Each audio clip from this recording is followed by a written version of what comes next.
fantastic. That's Van's like, I don't need this like, this morning. He's like, yes, and I will be hiring JP, Kathy, and the crew to do PR for me. Yeah, so we'll have yard signs everywhere that say hashtag Fantastic, with a bunch of stars coming out of it or something. Yeah. Red, white, and blue Yeah. stars. Well, they'd be patriotic Absolutely. stars. Yeah. You know what somebody told me yesterday? We're not turning these lights on today. I just didn't turn. Okay, that's fine. Yesterday at Frisco ISD, one of the truancy prevention officers, she goes, everything with sprinkles is just better. Oh, that's funny. Okay. Now that's funny. There you go. Because we were talking about that Andy's custard block or whatever stuff, and Charles was like, "Why don't I go get myself one?" And she goes, "Well, everything with sprinkles is better." Oh, gosh. And we were talking about the Frisco logo. They've gone from the blue sun to the yellow sun, right? Because the sun's not yellow, or not blue, it's yellow. Yeah, that's it.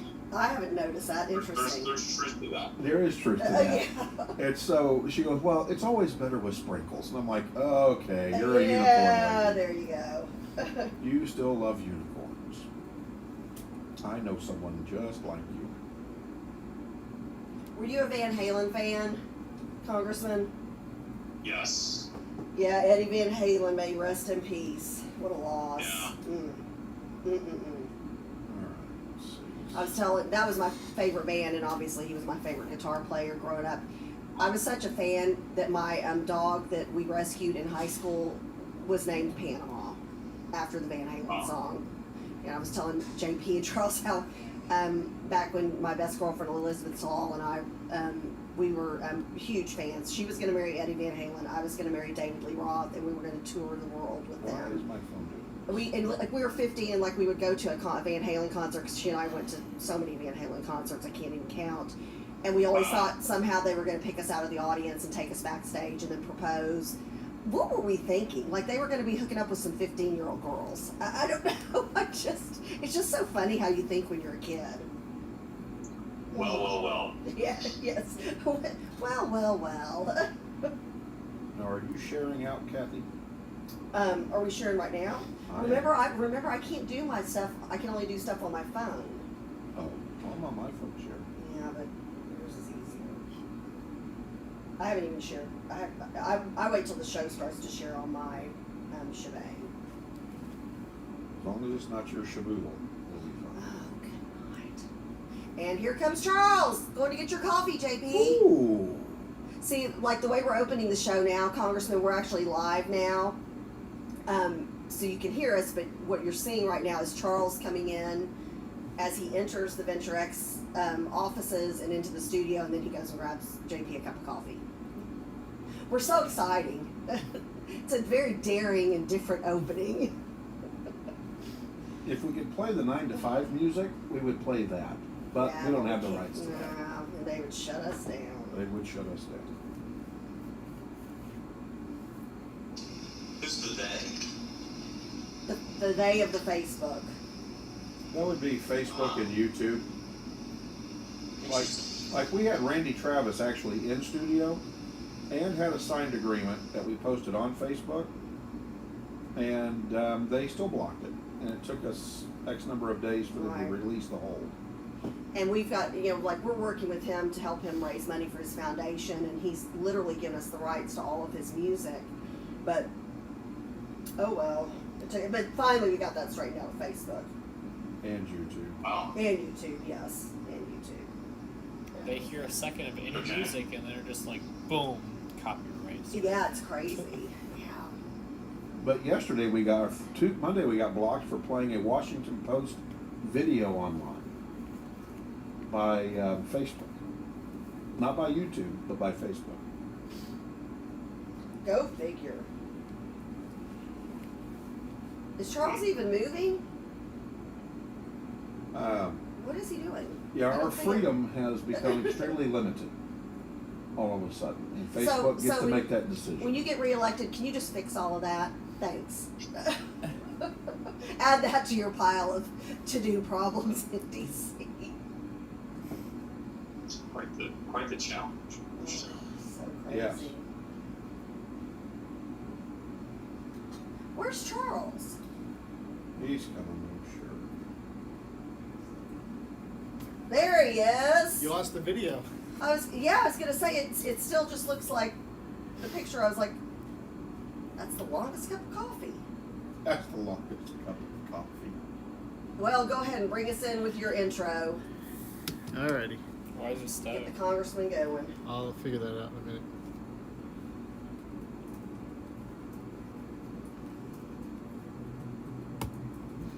Live from Venture X Studios, it's JP, Kathy, and the crew. All right, and we are the crew. The crew. Woo-hoo. Good morning to the crew. Well, Happy Wednesday. Well, good morning to Congressman Van Taylor. Good morning, Congressman Van Taylor. We are so delighted to have you with us via Zoom link. Well, Is that what this is? Yeah, but he's got his opening. I love his opening. Oh, okay. Good morning, good morning, good morning. Oh yes, that's right. Bam! That is That fantastic. is hashtag Good morning, fantastic. Good morning, good morning. I love it. I love it that we've got a congressman that comes on our show. We are so blessed that he even has his own opening for the show. I love it. You It's gotta, fantastic. You know you're a regular and you're a part of the crew when you have your own opening. You do. You do. Love it, love Love it, it. love it. So, first of all, Congressman, welcome home. You were in Good to D.C. be back. Good to get out of the devil's town. Good to come back. What I love that we're like. So, are you happy to be? What did you say this morning? Where are you? And he goes, "Oh, I'm so happy to be back home." I think I saw you. Were you at the Scottish Rite Children's Hospital yesterday? we posted about that yesterday. I think it was there a few weeks back. He was Okay. at Legacy Prep Oh, and went on their excellent. virtual Love classroom. Love it, That's correct. love it, I and love love it. that. Well, yeah, you're all about the kids in this district, Congressman, and I mean, you're all about the people, but that's so great. They Good were for you. they were asking like really complicated questions about the Electoral College. And we were talking about the 17th Amendment, the 16th Amendment, the 18th Amendment. We didn't get to the 19th Amendment, one of my favorites, but anyway. So Yeah, you that's gotta real awesome. constitutional need to really be into all that stuff. They're so fantastic. It was Brandy. Was that the teacher's classroom who you did the tour with? I Miss- think that's right. but yeah. It was really fun. They It was asked the Brandy. kids asked Yeah. really sophisticated questions. And It was, she it was some is- pretty esoteric democratic questions about how our system is structured. Which is wonderful because they know more. Her class knows more. As a matter of fact, I was going to tell you that. I figured that was her class. She was their teacher of the year last year, and very obviously very well deserving of that. Her kids, I would venture to say, in her classroom, in her government class, probably know more than the average Joe going in to vote on November 3rd. Right. No, it was clear that they had a deeper knowledge than the average bear. Yeah. So That's awesome. Yeah, have fun. Well, it was great to see the pictures. I don't know, I haven't told you, I haven't updated you, but I'm now the director of truancy for Legacy Prep. oh really? Yes, and improving attendance over there. We improved attendance by 2.5%, and they're over 97% now, and we're looking for 98% attendance. So kids are Wow. going and they're That's learning. great. Okay. Good stuff. I guess you would know something about that, wouldn't you? One or two things. One or two things. Well, I'll tell you, They have a slight insight. just a Oh. wee bit. Well, you know, it's all about connections. So, Does everybody know your truancy story? I mean, I probably should just share very briefly. Well, yeah, no, the why crew- we're cracking this joke like this. yeah, the crew does. I will say this though, and I want the crew to know this. When Congressman Taylor was Senator Taylor, he did a great deal of work. When I was powerful and effective. Yes. Well, at least your sense of humor's gotten better since you've been in D.C., right? No, you can't take that from me, right? But no, he did a great deal of work to try to help us keep truancy sensible in the state of Texas. Absolutely. And so I can't thank him enough for the work he does for the people in his district and for Texas. And so Absolutely, for Texas and for the country. And I tell you, those of us who are blessed and fortunate enough to be within his congressional district, we know that he's got 100% meeting policy. It never fails after this show. JP and I always get messages or phone calls from friends of ours who don't live in CD3, and they're like, first of all, can he be my congressman? And I'm like, well, yes, if you move to Congressional District 3. But they're like, I can't even get a return email. I can't, when I call, I don't get a live person in the office. I get, a voice message. And that's not the case with you. I mean, if people call during business hours, even after business hours, they're getting live people. You have 100% meeting policy, even during all the craziness of COVID. So, thank you so much for truly serving we the people. Yeah, no, never stopped the 100% meeting policy. But look, I mean, people, oh wow, since you've been a congressman, you've had it over. I think we're all like 800 something meetings, right? And they're like, that's just incredible. Who would have thought? It's like, well, if you looked at me as a state representative, I had 100% meeting policy. Right. Yeah. For 4 years, I was a state senator. I had 100% meeting policy for 4 years. So as a congressman, no shock here. You just keep doing what you're doing, right? Good for you. Good for you. Well, that's great. Actually, like last night, we spent 2 hours just calling 3 people across the 3rd district who called into the office. Some of whom had said, I want a personal call from the congressman, they got it. But some people had just left a message for one reason or another about reaching out to them and saying, what are your moral, what you're thinking, where you're going with this. Call me, here's my cell phone, call me anytime. They're a little taken aback. Well, yeah. Normally you don't have access like that, but you've always been accessible, so. Yeah, but the idea that the people should be able to access their representatives, that I believe is enshrined in the Declaration of Independence, that government derives just powers from the consent of the governed, which is the second sentence, second paragraph of the Declaration of Independence. First of being able to distribute self-vote. And then look, the First Amendment, one of the 5 rights enshrined in the First Amendment, the one like least well known is the right to petition the government, right? So, that there's a intrinsic belief within the Constitution is enshrined there that people should be able to go and talk to their governments. Absolutely. They have a right, the Constitution right to petition the government. And I try to honor that right by making it personal when people ask for it. Sometimes it makes post. But no, and that helps me to be a better member of Congress. And I'll just say that there's substantive things that happen as a result of that, right? So people call me and say, I've got colleagues. I was meeting with a single working mom yesterday, and she was having problems with her unemployment benefits, and we were able to help her with that. And she had months of no success. We were able to get that knocked out for her very quickly. And that makes a difference, Congressman, if somebody can put food on the table for their kids or not. I mean, especially here during COVID with everything going on. And, what's interesting is, we're all much older and we're sitting here nodding our heads, but Chambrielle, who's our new intern, she's nodding her head like, yeah, what a crazy concept, having access to your elected official. So I'm glad we've got a common sense intern. Oh, and Charles is saying, are we waiting? Oh, Chambrielle, you're on camera. There you go. Yeah, but she's sitting here nodding in agreement with you. It literally, it does make, it is life and death with some of these calls that you and your staff answer and take care of. I mean, it's life altering a lot of times. Yeah, and so we've been helping lots of people. I mean, I think we're over 1,000 cases that we've helped different constituents with, whether it's unemployment benefits or PPP loans or EIDL loans or economic impact checks, or sort of the usual, disability, VA benefits, and immigration.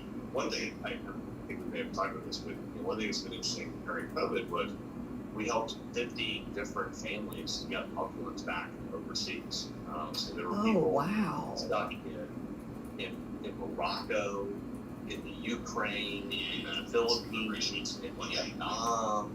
I mean, just all over the world. And hey, I thought my plane was going to leave from Mumbai, and I was scheduled, and then they canceled all the flights to the United States for the next 2 months. And I've got to get home because whatever the sick parent, whatever the case may be. And so we worked night and day to get people home. And so that was not something I'm going to admit I didn't see that part of the recruiting poster. Right. Yeah. Well. But stepped in and got it done. It didn't matter where they were. We were going to try to get everybody. Well, and you also assisted, and I thank you for that back in the day. A family get from Guatemala back up here.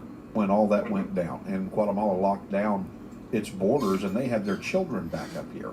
They had gone down to visit her husband's relatives, and so you were able to help them. And I mean, literally, they were almost being snuck out of the country, it was almost like, because of what they did in Guatemala. So I can't thank you enough for the work you do. Talking about the work that you do, and I know this has got to be just a truck-sized tumor on the back of your head somewhere. The stimulus package. Oh, yeah. Yeah, I mean, the COVID-19 stimulus package, you know, one of the crew members have already asked, is the Senate going to make any move on the stimulus package? Is that dead? Are airlines going to get help? Are the people going to get help? What's going on with it? What do we know about the stimulus package right now? Yeah, I mean, just kind of a little bit of history. So on March 27th, we passed the first CARES Act. That was unanimous. It's actually the only important bill that was every member of the United States Senate, House Republican, every member of the United States House, Republican, Democrat, voted for, right? So it was a unanimous piece of legislation. That went out. There were two subsequent. And then toward the middle of May, the speaker decided to change her negotiating tactics, and rather than negotiating the negotiating table, she put out a HEROES Act, which was kind of a left-wing wish list that was so far to the left that actually a dozen or so Democrats voted against it, and actually told her, said, look, this is a left-wing wish list, it's not a serious ask. But it created an anchor for negotiating purposes, and that's what people sort of thought, is that she value signaling what she wants. But people thought, okay, we'll vote on. She'll sit down and negotiate a bipartisan bill. We'll come to some kind of agreement in July. We'll vote on it before the August recess. And the negotiations kept going very badly. Can you hear me okay? Oh, absolutely. Yeah, we're All right. We're hanging on your every word. I was sneezing. We're hanging on your every word, and then he's coughing and I'm sneezing. Not COVID related, just bad allergies. Sorry. Didn't want to sneeze on you. When the deal didn't go through, and all I guess the problem solver caucus, which I'm a member of, that's 25 Democrats, created a working group, and I actually was on the I tried to group cut you of earlier. members. We met every other day, every third day, through the month of August. So we're did put a lot of time and effort into it, a lot of thinking, and we were able to create a package that was acceptable to the 25 Republicans, right? So it had some conservative features in it, it had liability protection, it had another reload with PPP. I hit him on camera. There was a lot of discussion about what's the right level of unemployment benefits. We came to 450 a week, but not more than 100% of previous income. And then we had some time to set it up. And then it had what we call boosters and reducers, right? So if the economy was bad, if unemployment was bad, if COVID was bad, it would spend more money, and if things were better, it would spend less money. So it was $1.5 trillion was sort of the price tag, but it actually would be as much as $1.9 trillion, and actually go down. It's a lot of money. A lot of money. Well, I think it's called a lot of printing. It's a staggering amount of money. And again, it was certainly more money than I was doing. But again, you're trying. You realize that there's a need. And so you're trying to this is such a unique situation, Congressman. I mean, literally, there's never been a time in our history where we've ever dealt with anything like this, of this magnitude. And again, and we've talked about this with you before, and I'm so glad that you recognize all of the different components. Obviously, financially, people are hit because they've either lost jobs or had to take a pay cut or whatever the case may be. But then you've also got, there's also the physical side of it, the people who are actually getting sick, and then the people that, God bless them, who have passed.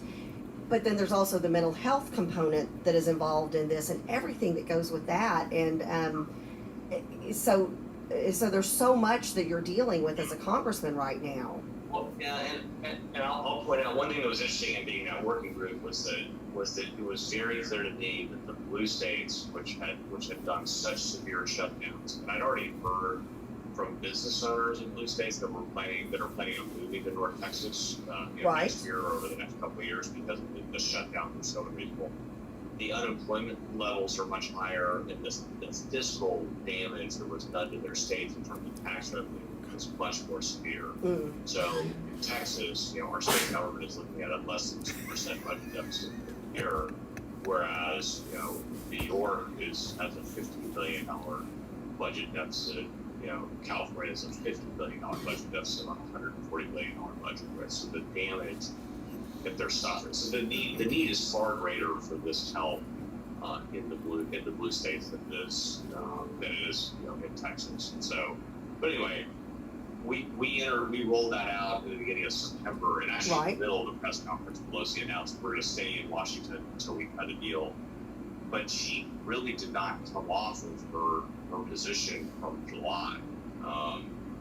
She was at 2.2 trillion, but it really was 3 trillion. Had high numbers and such, but she just really just wouldn't budge, and it really kind of nibbled around the edges and kept changing. She said, I want X, and the administration said, okay, we'll do X. So no, I need X plus. Wait a minute, we just agreed to that. So. Right. Well, and the whole time that I feel like in these negotiations that she's holding the American people hostage, because there are people who desperately need this relief. You've had the Republicans who have come to the table and said, okay, we'll do this. The president, who didn't want to budge off of his number, actually budged off his number so he could get this, he could help move this along, and still she refuses. Sure. Well, to wit, I mean, when we rolled out the problem solving package, the president actually specifically called it out and said, that's something I can agree with. But it also showed you the votes in there, right? Yeah. So if you've got 25 Democrats and all the Republicans, then you can pass it. You can cover with that majority in the U.S. House. And I will say that my colleagues who are frontline, who are a lot of the Democrats are incredibly frustrated. Dr. Be Good is in the waiting room. Really, and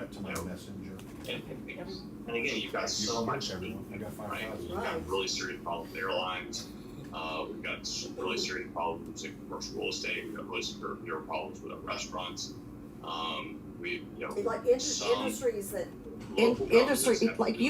You're talking about industries, Congressman. Sorry to interrupt. I mean, this is real important. This list you're reading off. These are industries that may not ever completely recover. You think about like the restaurant industry.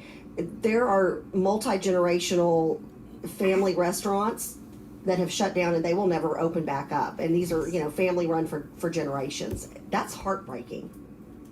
No, it's absolutely heartbreaking, and the economic damage is very severe. It's far more severe. The harder and longer you shut down, the more severe the damage. Yes. So, yes. If you look at the top 10 unemployment states in the country right now, they all have Democrat governors. Right. And I think 8 of the top 10 best unemployment states have Republican governors. Right. And there's just there was a different philosophy as they ran their states about trying to open up intelligently. I think there's a perspective on that of, look, we need to figure out how we can open up as much as possible without putting people at risk. And so that perspective is very different from the perspective of we need to shut everything down as much as possible because there could be risk. And so the ability to kind of do the risk-reward analysis. And look, COVID's very serious. It needs to continue to be taken seriously. Right. I still wear a mask when I go out. I encourage you to wear a mask when you go out. Right. I encourage you to wash your hands. Absolutely. Avoid large gatherings. I certainly do the best I can in my efforts as I run around the third district re-election vote. But it is something serious that needs to be taken seriously. But I think you can do it intelligently and minimize the damage. And it's very. I think there's going to be a tale of two cities next year. You're going to see a lot of blue states raising taxes, and a lot of companies leaving blue states to come to places like Collin County. I think the next decade for Collin County is going to be very bright as companies come from all over the country to try to get away from the draconian shutdowns that they endured. And then the next shoe to drop is going to be tax hikes next year to deal with the budget deficits these states are they're going through. Well, it's interesting that you mentioned, people moving into Texas and into Collin County in particular. As I've been at headquarters and I'm meeting all of these new people and new volunteers for the victory effort that I haven't, have never seen. Some of them have, quite a few of them have just moved from another state.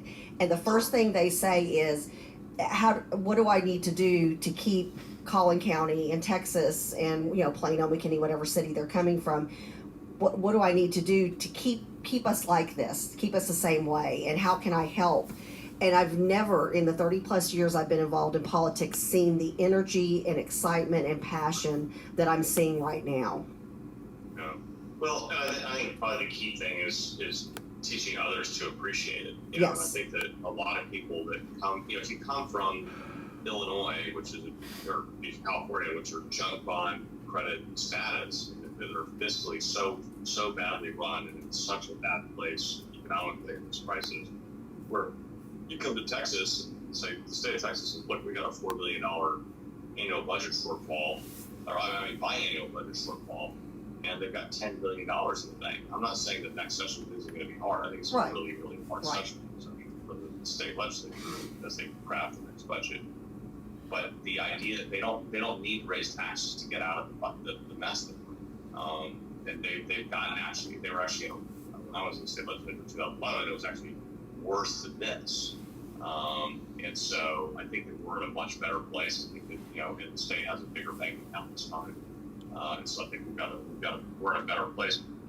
And the benefit is very real, but sometimes it's hard to see. And I'll just point, so Collin County, where you were the county commissioner, Collin County, and I'll say this: we stand on the backs of giants. I mean, people for a generation made good fiscal choices for Collin County. It had money in the bank. It's a lean county government and was able to handle the fiscal crisis that came with this. And so in Congress, I voted for CARES dollars, and those CARES dollars came down. And Collin County government got $171 million. I think about last time I looked, it was one change, but something like $12 million was used by the county to pay for their COVID needs. Most of the rest of that money went into the cities and the 501c3s. And I was at the Allen area food pantry, and they had just gotten a $9.9 million grant to feed people. Right? And you say that's an impressive amount of money that's going to feed a lot of people. And it was very heartening for me to watch bags of groceries go in the back of people's cars and say, wow, I voted for it in Washington, and I'm watching that money show up as a jug of milk and a loaf of bread and a box of cookies going into someone's car. You're feeding families. Right, which is huge. But what I explained to them, I said, look, you're one of the very few 501c3s in this country that has gotten money from CARES. Right. They're like, how's that possible? It's because they're not as well run as we are. I mean, and I think at the time, something like 35 states had not given a penny to any outside entity, right? Whether it was a city, a county, much less a 501c3 or an individual that needed help. Whereas Collin County is in a completely different place because of the way it's run. But I think our biggest problem in this election is people have a hard time seeing that. They assume that the way Collin County is run is the way the rest of America is run. And it's actually exceptional in the sense of there's almost, I don't know of any other county like it in its ability. But again, it was well run for generations, and then that in turn allows it to do what it's doing today. And survive things like pandemics. Right. Yeah. And so you're seeing the benefits of fiscally conservative government in real time in Collin County, and I just hope that and obviously a lot of people that come from a junk bond credit state like Illinois, you see how awesome it is. But it's hard. But if you live in a AAA bond rated state and that's all you've ever known, it just doesn't. It's hard to fully appreciate. Absolutely. Well, Congressman Taylor, I cannot thank you enough for joining us here on JP, Kathy, and the crew. The crew, lots of comments, and they love the fact that you come on and visit with us and share what's going on in D.C. and cannot appreciate you enough. It's kind of like you're talking about Collin County and the people that helped build Collin County to be able to sustain themselves like we have through the pandemic. They think of you that way as a congressman. They wish they had everybody like you in Congress doing the job that you're doing. So thank you so much for being with us. And hey, hopefully we got you back again, right? No, absolutely. I look forward to our next visit, guys. All right, sounds good. Great. Be safe and thanks for the Take job care of you yourself. do. Stay healthy. Thank Bye-bye. All right. So go from one great guest to the next. Yes. Dr. Be Good. Woohoo. So hold on just 1 second. So All right, sorry. we should be getting back up here in just 1 second. Okay. Sorry about that. And you're on a roll. You're doing great. And let Brandy know that she's getting all kinds of shout outs for being Teacher of the Year. Oh man, well I started to say, I talked to Leach yesterday, then I had Van Taylor over, and then he's on this morning, and then Angela Paxton is going to be on. It's just that's my world. that I You're live in. part of the legislature, yeah, nationally and statewide. Yeah. All those, Oh, and we're and back. we We're gave, back on, so we're good now. So, Dr. Good, let's talk about the reboot of education, public education. A lot of places creating virtual academies, both ISDs, charters, in fact, everybody in the public education realm starting to go that way. Do you have any experience with that, and what are you seeing, and how do you think that'll be successful?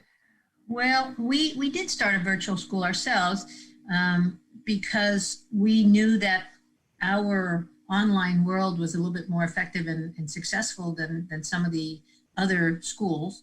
And so we already have our first 10 or 12 students that have come from Arlington, Amarillo, San Antonio, people who are not happy with the quality of the virtual remote learning from their district. And interestingly enough, they tend to be Hispanic. Right now, the Hispanic community is the hardest hit with COVID, so they're the ones who tend to not go back to school. And so we are then finding families that want to join us because our remote learning is rather effective. And, I wanted to share an article with you to back this up. This is the Texas school struggling to find lost students. The state offers temporary financial reprieve. And that's that hold harmless is going to be longer. But the numbers in here, and I don't know if you're seeing this, JP, but ALIF ISD, for example, has experienced a 7.5% decrease in enrollment, missing about 3,400 students. Richardson ISD is missing 2,100 students. So we are really, really talking about a lot of scary stuff for our mostly kids from color. It tends to be kids from color, from poverty that are missing, that we're having to. Now, interestingly enough, we're not. Legacy started with about the same kids as last year, plus we got our virtual campus. And but we do have kids that are missing. And our ISD counterparts, they are going to be really struggling. They're missing mostly kinder and pre-K. Those parents tend to, hold their little babies tight to their chest and not want to bring them back to school, or they're putting them in smaller daycares or homeschooling. That's another thing. So we have an attendance dilemma, conundrum, perfect storm. I mean, it's a perfect place for Judge Payton. That's certainly true. But I mean, we have attendance issues, we have enrollment issues, we have so much that we need to keep track of. And thank goodness we do have John to sort of take the chin of our folks, right? And sort of redirect them every week. Because folks, that's what it needs that. And it's, I don't know what we do without John in our life, but we probably thank you, Dr. That's Good. nice. Well, I'm speaking sense here. I'm always wondrous at those superintendents that tend not to prioritize the way I do. I mean, the only reason I say that I'm pretty good at it is because so far Legacy has come through all of the obstacles that we've had to come through over the years, and so not putting money towards an attendance guy is, to me, it doesn't make sense. You get that. That's an That's an investment that you get back, easy breezy. But then all of that additional funding. I mean, and especially in like you said, we're getting ready to talk to Senator Paxton, who I know you're friends with her as well. we've got a tough legislative session coming up in Texas. And so I don't know what school, what public ed school, I don't understand not putting the money that is just easy money. If you have butts and seats, it is what it is. That why you wouldn't focus on that. Because here's the thing, if you don't have those kids in seats, then think about it, Dr. Good. Okay, then these are kids who are missing out on an education. Well, guess what? The taxpayers are going to pay for that down the road when they're an adult. By unemployment or jail or whatever. That drives my whole show is our future economy. Right. If we educate these kids now, you, me, John, we're all going to suffer. Right. Because right. Our Texas economy will not be as vibrant as it could have been had we paid attention to the kids now.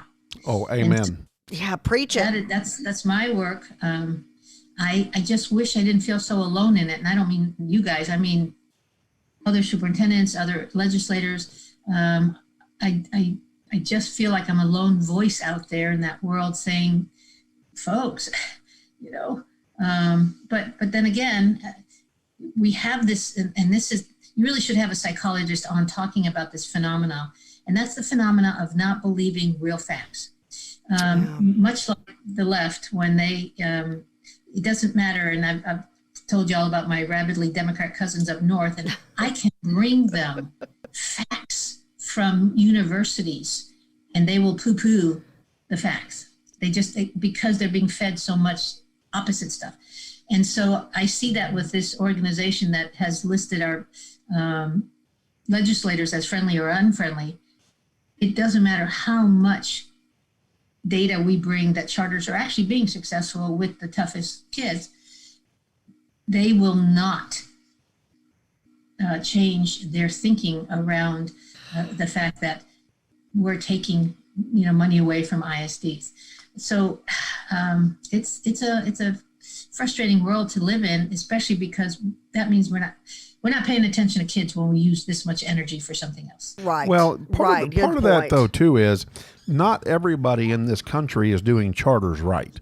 You're right about that. Out west, I have experienced some very poorly run charters, along with some very poorly run unified school districts as well. And so the problem is that charters are going to be more on the burner than an ISD or a unified.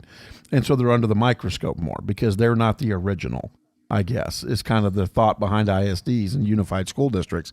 And so, but here we run them well. We have good association. We have good communication with our charters amongst each other. We could always use better because everybody could use better communication.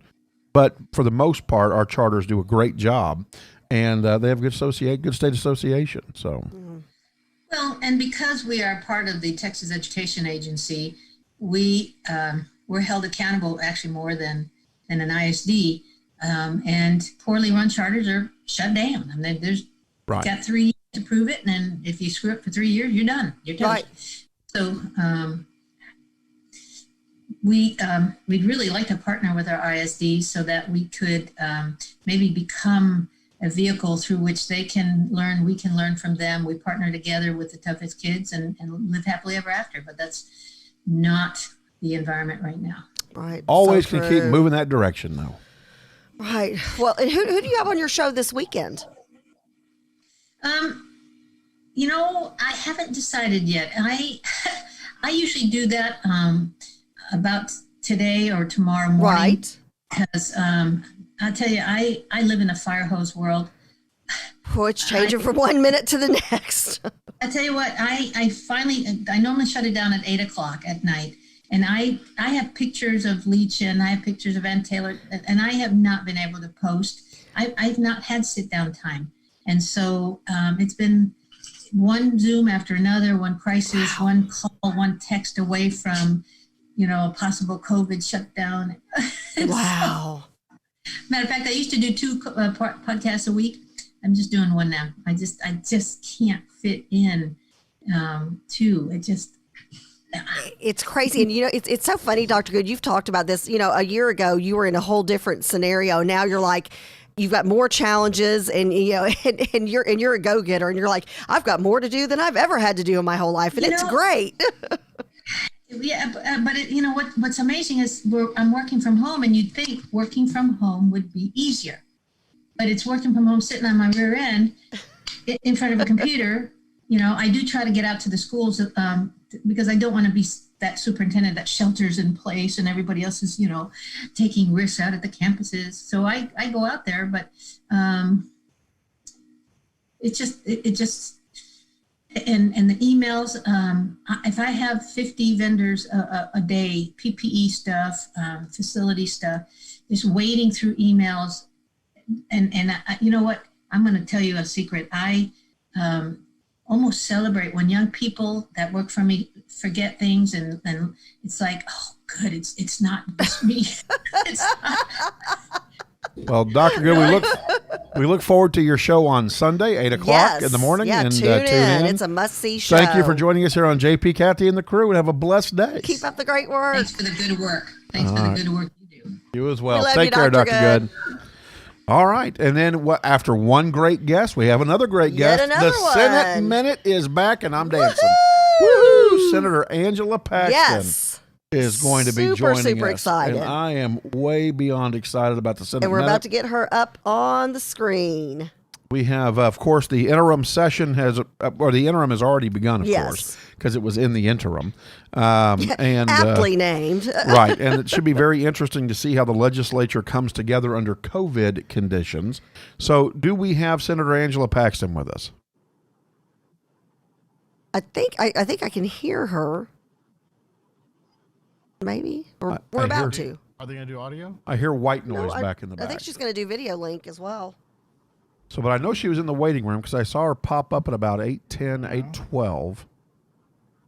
Well, while we're getting Senator Paxton on, we're very excited. Of course, Senator Paxton was part of our Senate Minute and would come to us live last session from the Senate floor sometimes and talk about bills. Of course, she is on the so important committee, which is education, other committees as well, and she'll talk about that. But the education committee, and just having had Dr. Good on, education is going to be a huge talking point this time around. So we're very excited that she's back with the crew and she's part of our new format, because this is extremely important decisions that are going to be made. And with moving forward, session's going to look different. Oh, yeah, very different. It already does look different. Again, that's why I'm curious as what's happening in the interim and what it's going to look like to be a legislator down in Austin. Down in Austin. Yeah. So hopefully we'll be able to get her back. I know that, like I said, she was in our waiting room. She was in our waiting room. Did we lose her, Charles? Yeah, she's not there right now. Okay. So then we've got Dr. Davies going to come on and talk at 8:30 about, was it a good idea to leave the hospital early for the president? Does he still receive the medical care at the White House? And Dr. Dave, of course, has a little bit different tale that he'll tell than Dr. Clothier, but he's also got 5 more days after all of this has gone on. And, of course, the president has confirmed that he will be there for the debate. Now, I haven't seen a response from Joe Biden, Vice President, what is he, retired? What is he, former is what they call him. I haven't heard if he's going to go to the debate or not. It'll be curious to see. There's lots to. I don't know if my mic's live. I'm not sure. It is. I can hear you. Okay, Loud good. and clear. I was like, I can't hear myself. So I don't. I'll be anxious to see what happens. I'll be anxious to see what happens. Well, or it could be like the candidate. I can't remember which candidate it was. I think it was a Senate candidate. Walked in with his own plexiglass and put that up, kind of like the Yeah. So I get plexiglass? Okay, it says. Or I'm getting a word that she's still in the waiting room. So. Oh, there we go. Okay. Just rejoined, I guess. All right, so we are getting the Senate Minute. We'll fire back up the again. One and only Senator Angela Paxton up, and we're sorry about the technical difficulties there. Are we good to go, Charles? Well, I think connecting. Yeah, she had been there for a couple minutes, and I think somehow it went out. Yeah, we've had a couple technical issues with connectivity today. I think it's the weather. It's the weather. There you go. I'm showing 2 different ones. And I'm sneezing. So it has to be the weather. I'm going to blame it on that. I know. You and I have been sneezing and coughing today. Not COVID related. Is today fall? It's fall. Today's fall. I think so, yeah. I don't And know. then tomorrow's winter, right? Do we Yes. have her on? COVID 47. I don't know. Can you hear us? Hello. Hey, Yay, good morning, there she Senator is. Paxton. Hello. Good morning. Sorry about Well, the technical issues. That's you've probably heard me say this, but I had a dear friend that a long time ago. She said, when Satan fell from heaven, he fell into the AV equipment. Yeah, Oh, amen. Amen. Well, I'm going to jump us right in there because I know you're busy. What is it going to look like down there in Austin, Senator Paxton, with COVID-19? I mean, have you guys gotten guidelines yet? Have they prepped you out? And have you been using them during the interim? Well, it's interesting. There are a number of different umbrellas over different areas of how this whole process operates. And I'll preface this with a phrase I heard someone use not long ago, and it was, chaos brings clarity. Right. Right? Chaos brings clarity. And so a lot of times you've not had to think about certain kinds of mechanisms, right? Right. Until something jumps in and stirs everything up. I mean, a great example of that is we've never had to really, the legislature created the mechanism for the governor to have executive orders, right? Right. But the way things are happening right now, we're seeing some of the imperfections of the process. And so, but they just never were that visible before. And so it's, one of the things I think when we do go through these kind of turbulent experiences, it does give us reason to kind of focus in on the fundamentals, what it really is all about, and bring the clarity to what it is we do, because it is so easy to get pulled in a billion directions. But, part of this is the Capitol is actually operated by the Preservation Board. So, and then within the Capitol, the Senate has its own rules for operating and how it conducts itself. The House has its own rules for how it conducts itself. And so while on the one hand, I think we do want to have kind of a unified approach to all of this, as you see every legislative session, sometimes the Senate has different ideas than the House has about how to move forward. And then you put it in the bigger environment of how the Capitol itself is operated by a different entity altogether.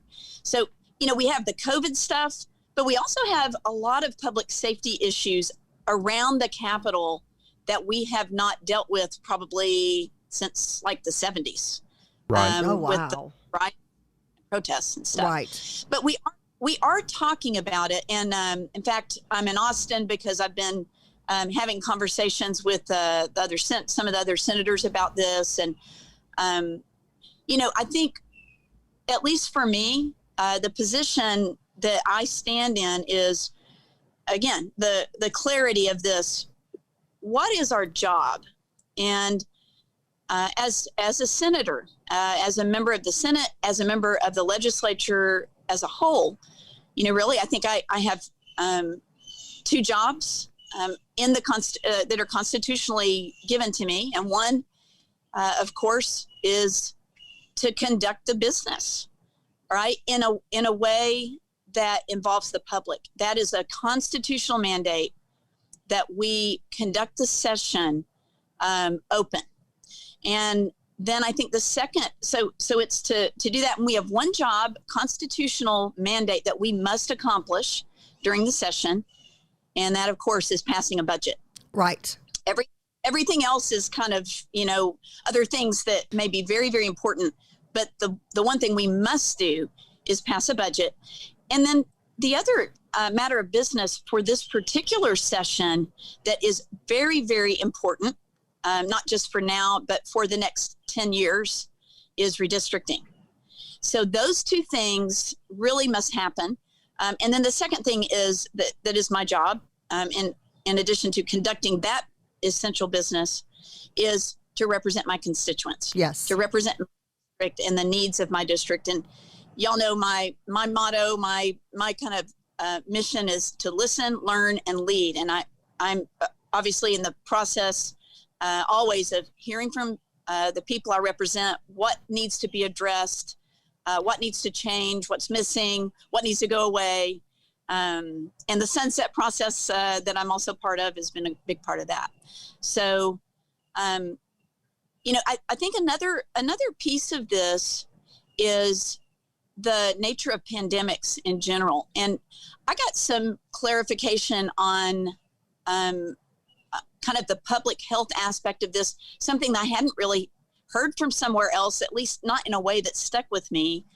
Yesterday, as I was talking with some folks that are in the medical profession, and they said, basically we are approaching herd immunity. I heard someone Interesting. accidentally say herd mentality. I'm like, no. We don't want that. You got our laugh track on that one, Senator. We long ago hit herd mentality. Yes. Herd immunity is basically when something is kind of run through and then it really does drop off significantly. And one of the things that, nothing is for sure, but it is very, very likely when we get to January, we're in a very different place with COVID, with the reality of the prevalence and impact of COVID than we are right now. But we can't plan on the best case scenario. We have to plan on the worst case scenario. True. And so and something that that JP and I have been very curious about, especially as having been former elected officials ourselves and just interested, taxpayers and citizens, between JP and I don't know how many times we've gone down and testified in Austin. I mean, my goodness, you had like a 45-minute testimony one time in front of one of the Senate committees. What does testifying look like this time? Yeah, that's, again, we haven't made decisions about it, but we are in the process of discussing it. And I do believe that one of the things everyone agrees on is that public testimony is a critical element, essential element of the process. So I'll back up a little bit. Last week we held a redistricting, I'm sorry, not redistricting, Sunset Commission meeting. The members met in person together in a room in Austin. Interestingly, we're not physically in the Capitol, but just off the Capitol complex. And we had invited testimony only. We have made links available to the public to submit any sort of written testimony that they would like to. So, the Constitution doesn't mandate how that is gathered. And I think that, again, that's one of the things I think we're going to be looking at is how to hear public testimony, right? So in this particular hearing last week, we had invited testimony that we listened to during the hearing. Some of that was in the room. Some of that was in an adjacent building by video. And some of it was from a state by video. Now, the Sunset Commission is different than, say, the Education Committee that I'm on. It's not a standing committee like the standing committees in the Senate. So we can kind of experiment with things. The redistricting committee is kind of in the same category because it's not a standing committee. It's something we do every 10 years, right? But I think we are looking at what that means. But of course, when we can't put the genie back in the bottle, right? Right. And so we've got to be really deliberate and thoughtful about how we make the decisions regarding technology, just because we need to measure twice, cut once. Maybe we need to measure 5, cut once.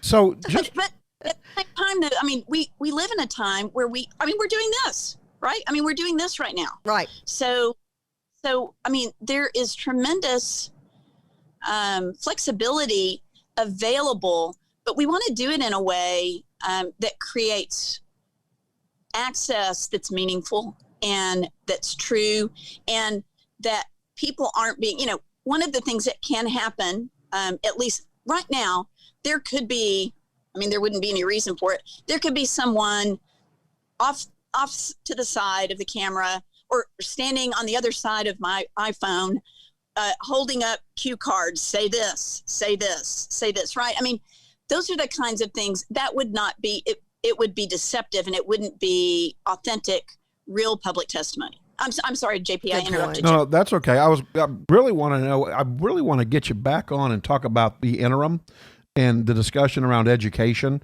and maybe if you've heard word from the House on what's going to happen with budgeting and allocating of funds and what that may look like in this new time. Also didn't know what the state sales tax looked like. Oh, yes. Have we dropped off dramatically? Are we going to be able to make up for it? Do we want to make up for it, or do we just want to kind of push through it and get businesses back into play? And those are big questions. And so I was wondering, when can we get you back on and have all those discussions? I know that the crew is very, very interested in the educational side of what's going to happen. Yes. With the legislature going back in. Well, and of course that matters to, almost every family, right? And it should matter to everyone, because there's no one who is, kind of separated from the impact of education in our state. And of course, you both know, Kathy, you're a former educator yourself, and that's so important to me as a former educator.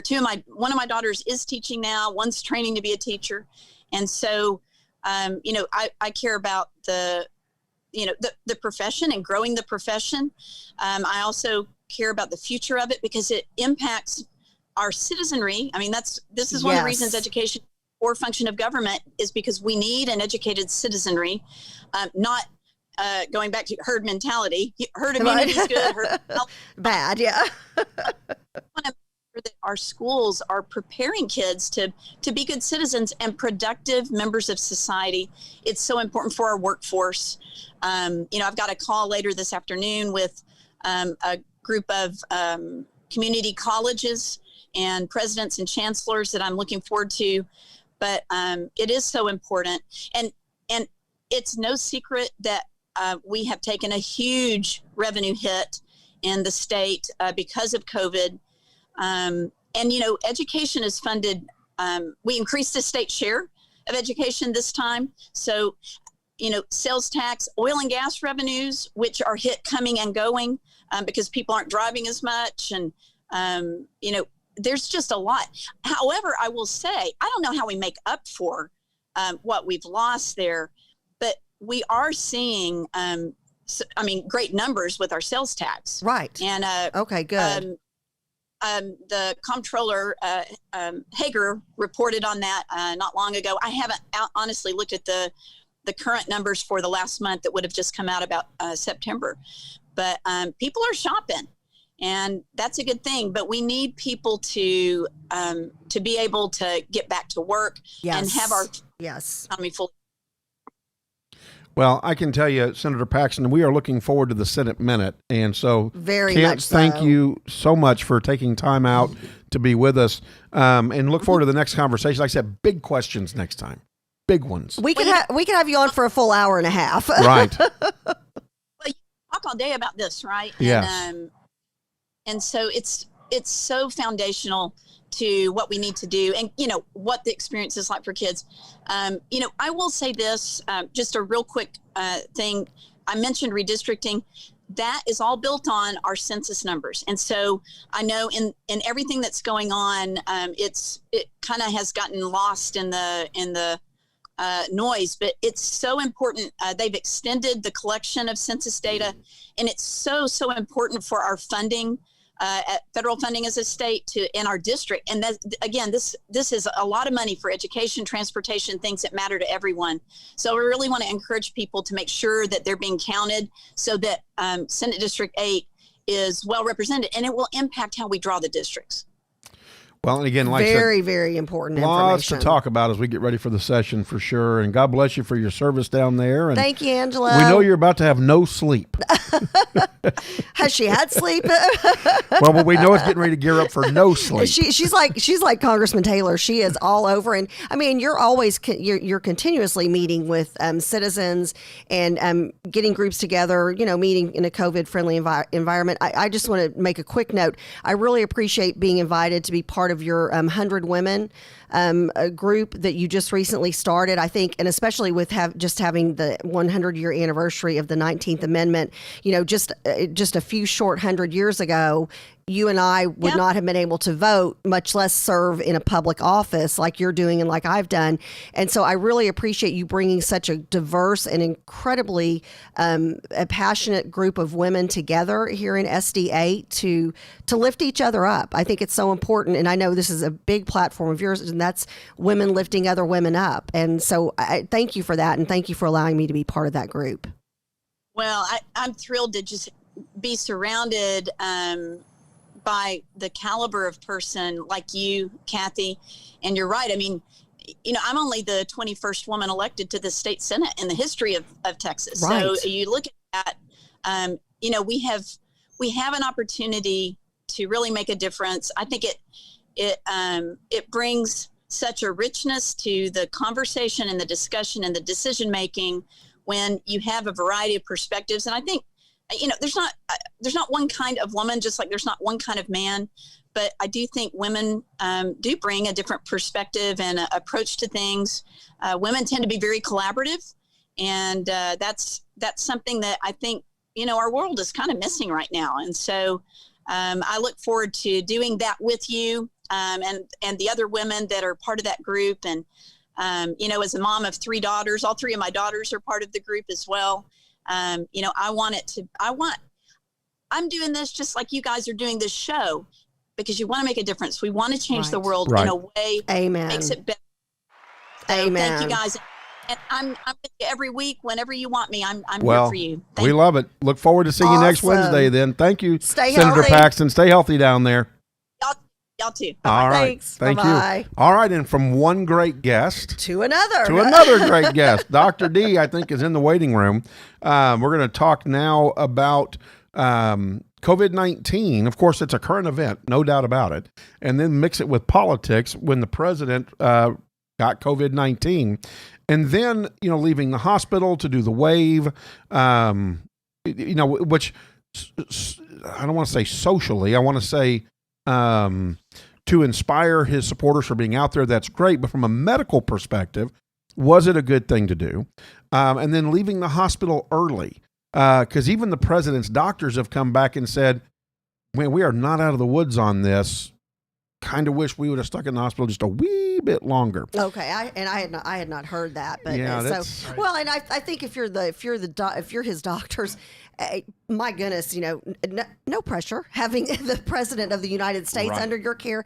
I can't even imagine. You know, There he is. Hey, Dr. Dr. Dave. Dave. Oh, he's got his scrubs on today. Woohoo! He's official. He's Oh. official. Hey, so by the way, as I have promised, ladies, the very charming, very sexy Dr. Dave. Oh no! The voice now mixed. Dave might have found somebody. He's hoping. Uh-oh. We'll see. What? Uh-oh. We'll see. Now, don't forget, Is Doc- this breaking news? Dr. Dave, don't forget, It's I early. can marry you, Dr. Dave. No, you can perform the ceremony. okay. No, we were looking Yeah. at it. It's like we were wondering who that name was. Right. What is that? So it may have found Dr. Interesting. Dave. Wish me luck. It's very early. We'll see. I wish you soap luck, Dr. opera Dave. We'll call it a scenario. crutch right now. I love it. We'll do that. And you heard it here first on JP, Kathy, and the crew. And Tio Loco says, hola, ¿cómo estás, Dr. Dave? Oh, is it Dave, Tio's all over birthday?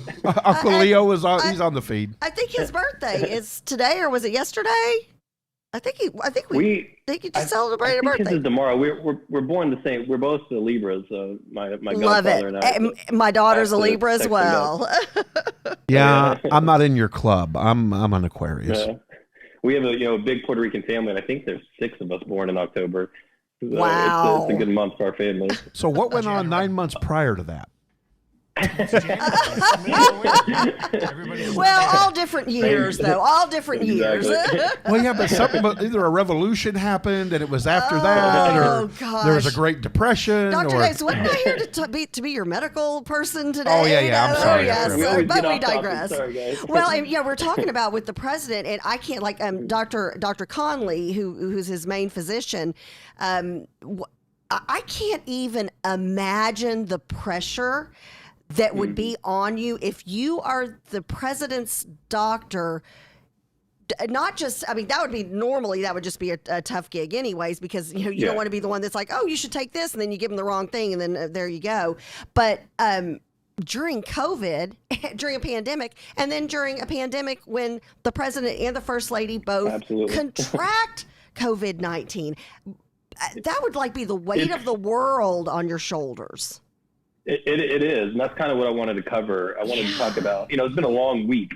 Yes. Think about where we were a week Yes. ago from now. I mean, the stuff that's gone on it's been wild. So I kind of wanted to cover, the pros and cons of that, and what people, there's been a lot of people saying that, the treatment was unfair. We can cover that. And then, some of the timeline of events that we can learn from. But first, what stuck out to me was people saying that he should, if he went to the hospital, that had to mean that he was very ill. Right.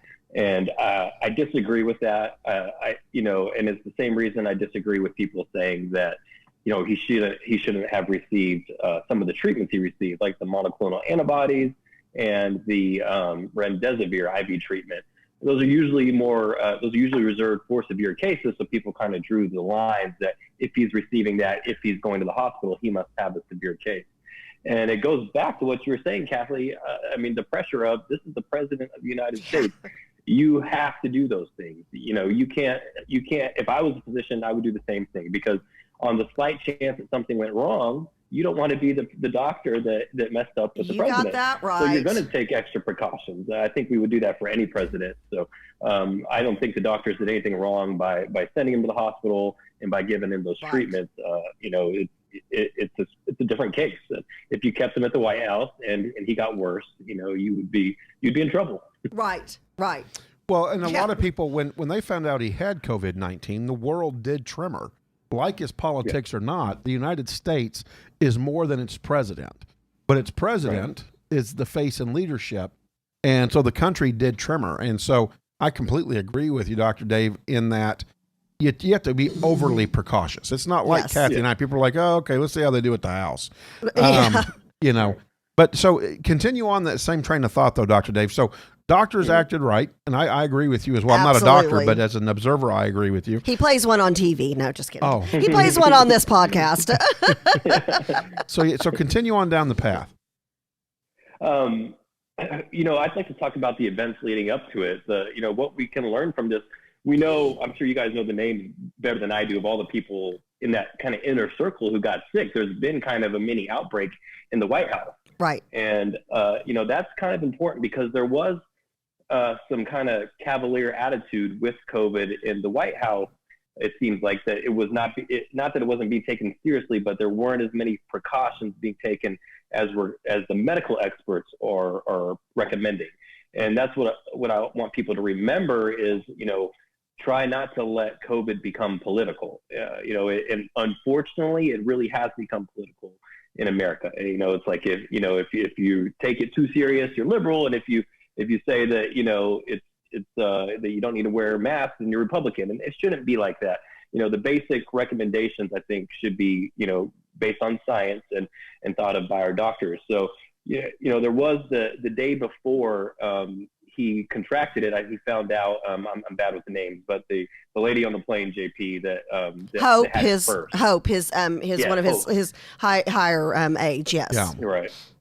So from what I read was when they found out, they still got on a plane together, and he still had an event the next day, and there weren't masks being worn. So that's and again, that's speculation. There's been no proof of that or any confirmation, but there are some people who say that. I think when he, and this is prior to him getting it, I think the young lady, Hope, this is just, and again, this is my opinion. I think she was asymptomatic. She had it, did not know it. They were on the presidential helicopter together with the First Lady, and I think that's where, because that was very close quarters for an extended period of time. It wasn't like being on Air Force One where you've got more room to move about. That's, and again, in my humble medical opinion, of which I have no credibility to be talking, but that's just when I had heard that scenario, I kind of thought, I wonder if that's where it spread, because again, and we've talked about this, you're in close quarters with somebody for an extended period of time. You know, you may want to have a mask on. Yes, absolutely. And, you know, the Rose Garden event is being talked to a lot about, and there wasn't a lot of mask wearing there from the videos that we saw. And a lot of people are popping up positive from there. So the last thing, you know, about the gatherings, I sent JP an article about, I'm going to pull up my phone, sorry that I'm looking down, about an Arkansas Republican county chair. I guess they had an event about 3 weeks ago, and it was a maskless gathering, and he's the chair, county Republican, and he just died of COVID complications. So again, there was an event, and unfortunately, the mask wearing for the Republican event seems to be less, and that's why I kind of think that there's kind of turned political, almost like a sign of toughness not to wear one at these gatherings. And when you do that, you just have to realize you're playing with fire, because it is a serious disease, and unfortunately, that gentleman passed away. The recent tweet is the other thing I wanted to cover. Unfortunately, with a lot of the president's tweets, we have to say, kind of decipher what he really meant, to not, you don't want to take it negatively right away. But there was a tweet that said, don't let COVID consume your life. I completely agree with the president on that. We don't want the COVID to consume our life. We need to learn how to live with it and adjust and adapt to it. The part that was a little bit misleading, I feel like, was saying that, it's, 100,000 people die from the flu. This is no different than the flu. And in 5 years, I think it won't be any different from the flu once we've adapted to it and developed some antibodies. But right now, it is kind of cavalier to think that it is no different than the flu. They're usually on average is 12 to 60,000 a year die from the flu, and we're already well above that with COVID. And it's because it's a new disease to our body. But, unfortunately right now, COVID is more dangerous than the flu to us. Not the vast majority of people are going to do just fine, just like they would with the flu. And you're going to have the few random people, 16-year-olds, 26-year-olds, and older people that die from the flu. But right now the numbers are higher with COVID. And like we said the whole time, this is something new. So when I think he was trying to give a calming statement to keep everybody calm, sometimes we just need to keep it a little, just give us the facts and let the medical people handle it. So there isn't this kind of miscommunication, because people live and die by his word. A lot of, his supporters and followers are going to take his word over a scientist, over a doctor. And so I just feel like there needs to be a little bit more from a physician standpoint. I think those words need to be a little more thought out, although he's trying to keep us calm. Also, please try to keep us safe with good recommendations too. So Dr. Dave, let me ask you a quick question. Have you read much about Sweden and what Sweden has done, and what their chief medical officer for the country had come out and said about mask wearing? He said that, that they found in their science that mask wearing didn't really do much, and that, in fact, they found there could be more harm with people who have respiratory issues already. And so they only asked, and they asked for social distancing and wash your hands, right? That was their campaign. Yeah. And their mortality rate, they had a spike in April, and their mortality rate now, some days are 0 and 1, 2, maybe 3, 4, is about all they have. Is there something to learn from there? I just don't I'm confused is what really truly the answer is. I'm confused about it. Yes. And the short answer is it depends on the mask. It truly depends on the mask. I don't know what kind of mask they're wearing, so it's hard to comment. I think that cloth masks are worthless. So a cloth mask isn't going to really prevent much. And in that aspect, if it's a low quality cloth mask, then yes, it's not going to do anything. But we know that surgical masks help. Before COVID, we've worn surgical mask in the in the hospital, the operating room. I think either of you, if you were to have a surgery, if you're having heart surgery, you would want your doctor wearing a surgical mask. Right. You wouldn't want anything to be breathing out and get into your body. So you have to think about it that way. We know surgical masks work. They have filters. They have a static material in them that attracts and binds viruses. So they work. Now, proper wet mask wearing is important and having good quality masks. But if they're mostly using homemade masks, these cloth ones, if you can see somebody's beard sticking out through the cloth, like I see all the time, it's not going to trap a virus particle. Or it the really folks, depends on the mask. And the folks, I will never, as long as this pandemic and we're having to wear masks in public and all this stuff goes on, I will never get over the people who stand. It'll be at a grocery store, and I'm always clearing my throat when they do this. They're literally they're right next to you, and they've taken their mask down to smoke. And I'm like, okay, so great. So before you would have bothered me just because of my asthma and allergies, but my goodness, so now during a pandemic, you are blowing smoke my way with your mask off, which obviously, I mean, you have to take your mask down to smoke, but at least distance yourself. So these people have their masks on while they're going through the grocery store, but then they're literally in the car next to you, blowing smoke at you with their mask down. I'm like, seriously, dude? Seriously?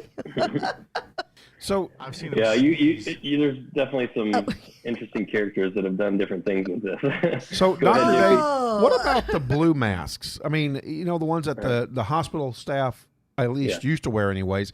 Are those any good, or are those as well just as bad? No, those are good. Yeah. Those are good. Those are good. The blue masks, those are basically what the surgical masks are now. And That's they're the kind getting I've more got right available. We now. have a lot of trouble, getting a good stock of them now. But I think that's what everybody needs to be wearing. I heard there was at some point they thought about deploying masks to everybody's house. But those do need to be replaced after a few days. You don't want to wear the same one every day. But that's why it's hard to control this. To get everybody the right kind of mask and have enough of them. And also, we just got to realize again, it's never going away.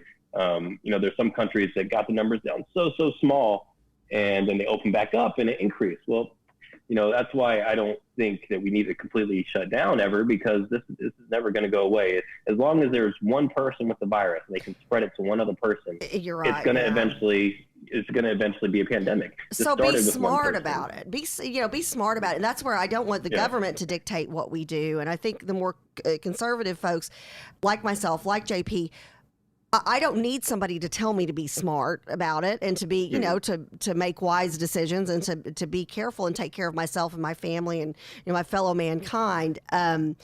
It's just, it also cracks me up. Sorry, the smoking thing makes me. And now that I've got a doctor on the show, another thing that makes me crazy is the people who have the mask on, but then they have it like halfway down their mouth. I can see the top of their top lip. I can see their nose, and I'm like, if you're gonna wear it, if you're committed to wearing it, shouldn't you have it over your nose and your mouth?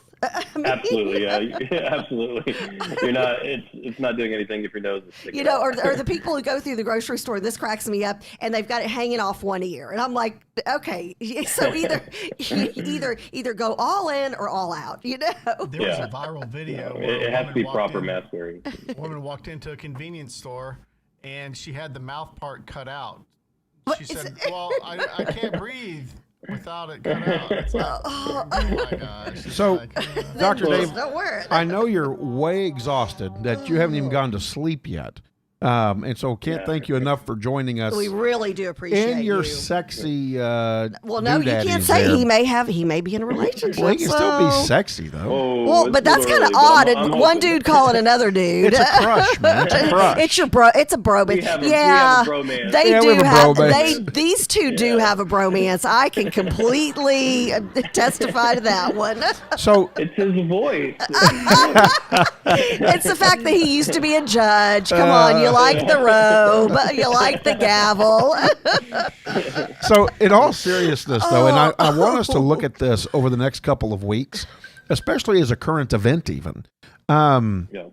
Florida. The governor has opened up Florida completely. No masks required. Of course, businesses, I think, will probably have the ability to decide, kind of like the no shoes, no shirt, no shorts or whatever it is that they say, no service. No shoes, no shirt, no service. Yeah, something like that. And the ones that don't let me come in, say no checks. Right.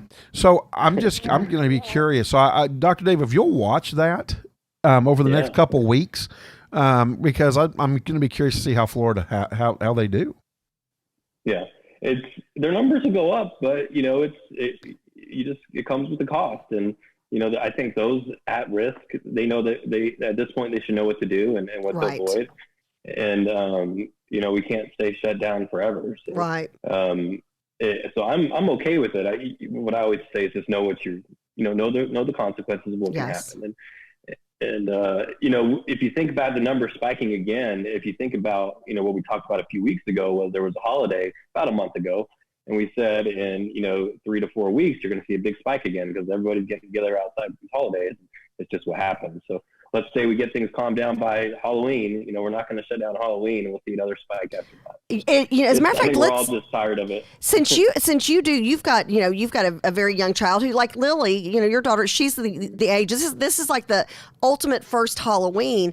I'd like the next time you come on to talk about your thoughts with Halloween, especially because you do have a child who like she would.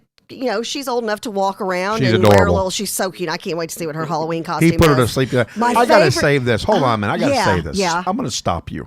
I normally let you just go. Oh, and then I've got one more thing to say. Hey, phenomenal dad. Oh my goodness. Oh, you. he loves those girls. I cannot appreciate Yes. enough as another dad. I Yep. cannot appreciate enough He loves those when you have a girls. good dad. Yeah. I wish Oh, yeah. everybody followed the model of Appreciate Dr. it. Dave. Yeah, amen. He puts Lily to bed.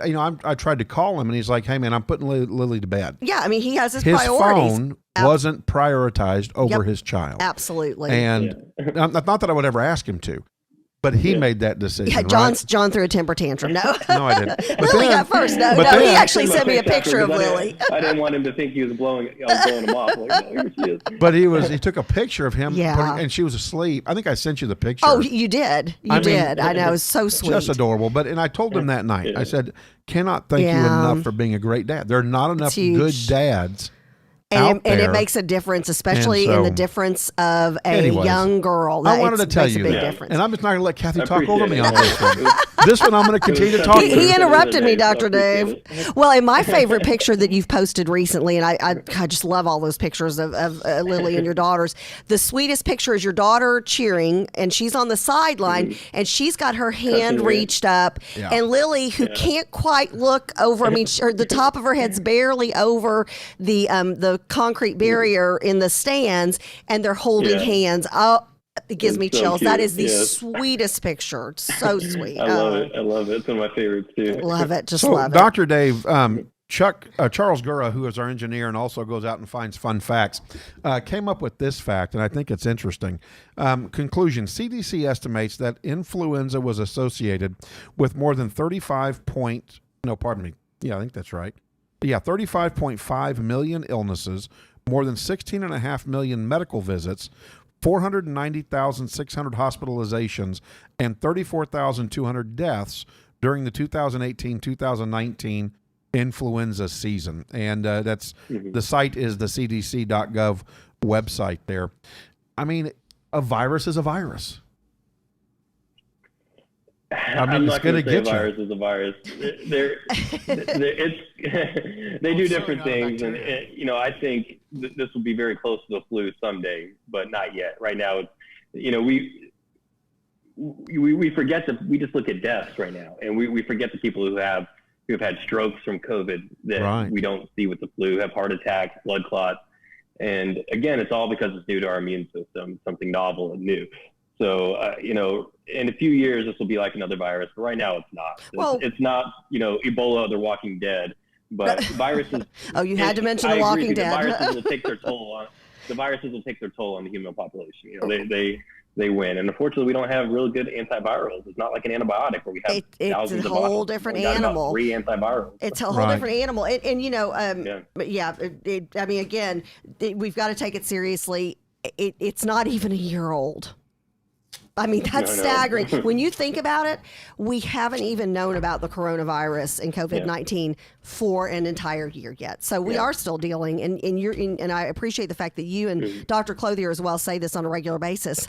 There are still unknowns, and we have to be smart.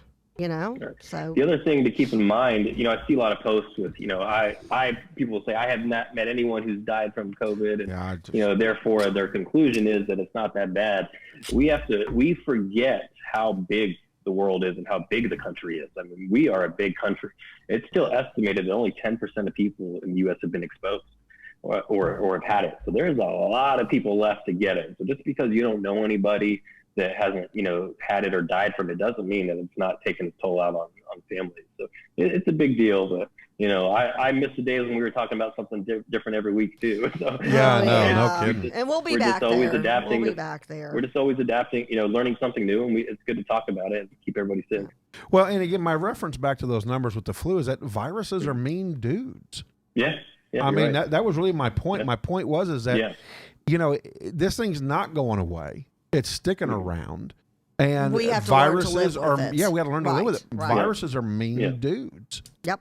Yeah, I mean, absolutely. if you get the pneumonia or bronchitis with the flu, mean dude, you can be on a ventilator in the hospital as well. You're very So sick, just yeah. be and smart it's going to about be the same thing with COVID, and let's hope the president does well, because he's not. They say he's not out of the woods yet, and we would say that about any patient who has COVID this early. Is what they mean by that. Some people get better and then they get worse after 7 days. So it's real promising that he's out of the hospital and doing well, but still needs time to heal and rest. So, right. If you have connections to the White House, you tell them to take it easy. Yeah, and when we're praying for his recovery and the full recovery of the First Lady. I mean, that's a married couple having that at the same time. We kind of look at them like, oh, well, they're the president and the First Lady, but at the end of the day, they're a married couple like a lot of the rest of us are. And I think if my husband and I were to get that at the same time, that would be debilitating for our family. So, we're definitely praying for them. Thank you, Dr. Dave. Thank you. You stay healthy. Bye, guys. Stay healthy. Bye. Take care. Thank you, Dr. Dave. Bye. All right. Oh. Dr. David Darrigan, one that of was the a top full show. ER docs in the country. Yeah. Trauma 5. I mean, this guy is way up there, way smart. Oh, so yeah. That's my bromance. I'm attracted to his brain. I was going to say, that is a big old bromance I love for his you brain. too. Well, and we've had a full show. We had Congressman Van Taylor. We had Dr. Rebecca Good of the Ask Dr. Be Good show. We had Senator Angela Paxton. The Senate Minute is back on JP, Kathy, and the crew. Dr. Dave. And tons to talk about with the Senate. Full show. And then we've got a big show Friday as well. So very, very excited about that. My brother is actually going to come in. I'll be remote. JP will be remote. Gotta pack Dad Gotta and get go Dad pack back him to up, Texas. move him on back home. Yeah. So we will be a couple of things. We'll be and happy birthday, Emily! Yes, I was going to say, first of all, happy birthday to you. Happy birthday to you. Happy birthday, dear Emily. I love you. We love happy you. birthday to you. And many more. And many more God bless Channel you, my 4. sweet, beautiful daughter. I love you. Happy birthday. Can't wait to celebrate with you tonight. We actually get to celebrate. I get to celebrate with her on her birthday. That's awesome sauce. And this is her 21st birthday, so that's kind of a that's big deal. awesome so sauce. I'm like, wow, we get top billing over the Friends this year on the actual birthday, so super excited. But just birthday blessings to you, sweet girl. Hope you have your best year yet. On Friday, and I would be remiss without giving a shout out and saying rest in peace to Hold back to tears. the unbelievable, amazingly talented Eddie Van Halen, my favorite guitar player, who we lost yesterday to cancer.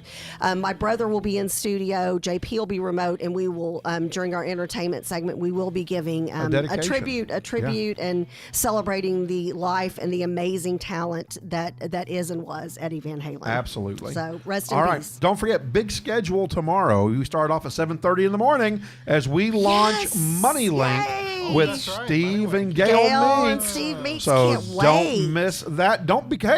Become a MoneyLink maniac. Hashtag MoneyLink Mania. Go to our tree link or link. I always say tree link. Link Linktree / JP, Kathy, and the crew, and join all of our social media platforms. But tomorrow morning, 7:30, MoneyLink with Gail and Steve, and then don't forget.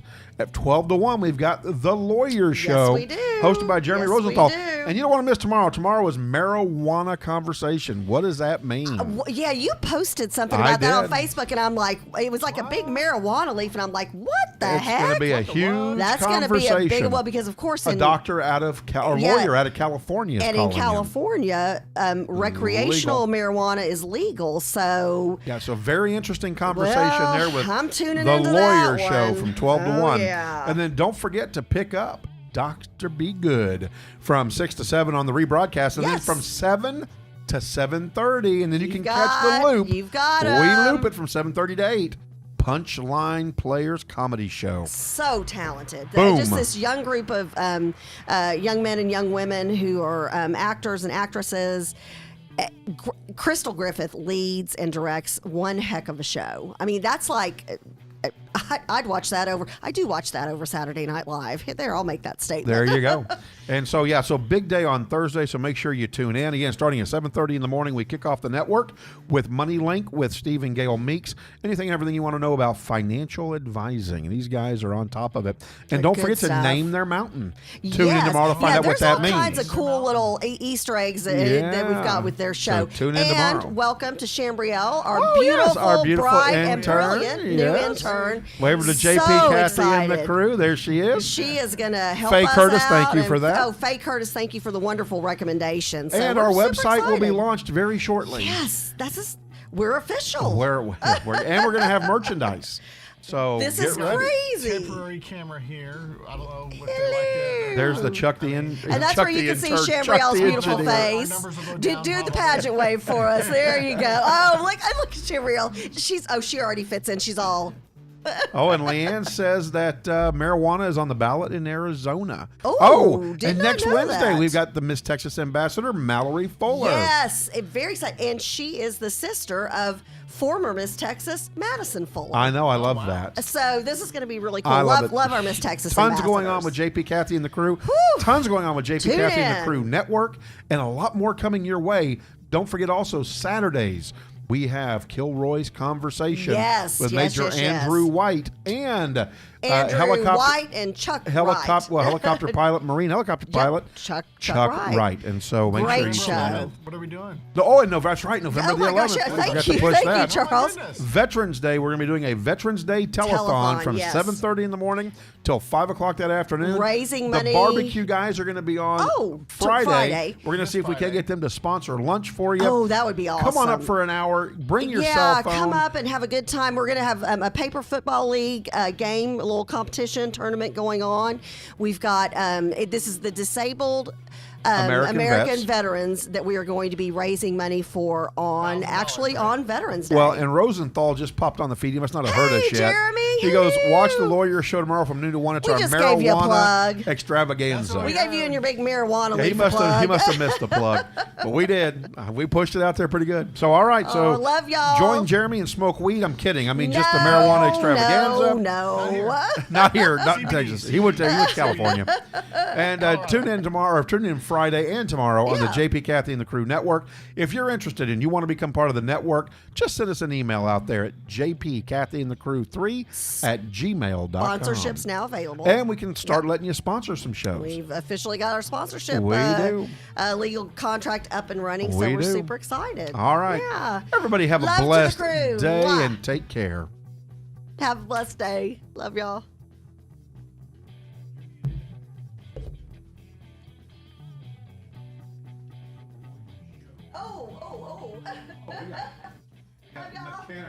Mechanical difficulty.